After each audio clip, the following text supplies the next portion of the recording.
సూర్య కార్తిక్ సుబ్బరాజు కాంబోలో వస్తున్న retro movie మే 1న థియేటర్లోకి రాబోతుంది. రీసెంట్లీ రిలీజ్ చేసిన సాంగ్స్, టీజర్స్, ట్రైలర్ సినిమాపై అంచనాలను పెంచేశాయి.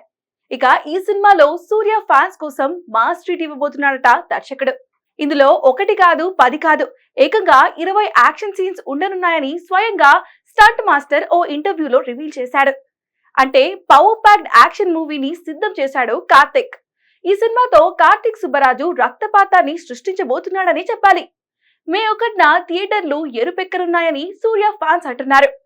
అందుకు తగ్గట్టే ప్రమోషన్స్ కూడా గట్టిగానే చేస్తున్నారు మేకర్స్.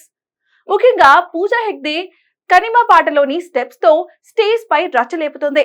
దీంతో ఈ ప్రమోషన్లు సినిమాపై మరింత హైప్ ను పెంచేశాయి. ఇక తెలుగులో నెక్స్ట్ లెవెల్ హైప్ కి తీసుకెళ్లేలా ప్రీ రిలీజ్ ఈవెంట్ ను నిర్వహించనున్నారు. తెలుగు రాష్ట్రాలలో ఈ సినిమాను సితారా ఎంటర్టైన్మెంట్స్ నాగవంశి విడుదల చేయబోతున్నారు. ఈ నేపథ్యంలో ఏప్రిల్ 26న హైదరాబాద్ లో గ్రాండ్ గా ప్రీ రిలీజ్ ఈవెంట్ ను నిర్వహించనున్నారు. ఈవెంట్ కు రౌడీ హీరో విజయ్ దేవరకొండ ముఖ్య అతిథిగా హాజరు కానున్నారు. ప్రస్తుతం విజయ్ దేవరకొండ సితారా ఎంటర్టైన్మెంట్స్ నిర్మిస్తున్న కింగ్డమ్ అనే సినిమాలో నటిస్తున్నాడు. దీంతో రెట్రో ఈవెంట్ గెస్ట్ గా వచ్చేస్తున్నాడు. ఇక రౌడీ రాకతో ఈ సినిమాకు తెలుగులో మరింత హైప్ రావడం గ్యారంటీ.